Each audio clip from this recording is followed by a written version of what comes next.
Tattoo ਛਾਪੇ ਨੇ ਬੰਦੇ ਨਰਕਾਂ ਨੂੰ ਤੋਰੇ ਪਰ ਬਹਿਗ ਬੱਲੀਏ ਆ। ਨਾਮ ਸੁਣ ਲੋਕਾਂ ਦੇ ਪਸੀਨੇ ਛੁੱਟਦੇ ਸਾਡਾ ਇਹੀ ਹੈ ਟੈਲੈਂਟ ਤੇ ਸਵੈਗ ਬੱਲੀਏ ਆ।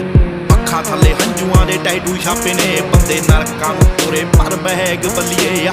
ਨਾਮ ਸੁਣ ਲੋਕਾਂ ਦੇ ਪਸੀਨੇ ਛੁੱਟਦੇ ਸਾਡਾ ਇਹੀ ਹੈ ਟੈਲੈਂਟ ਤੇ ਸਵੈਗ ਬੱਲੀਏ ਆ।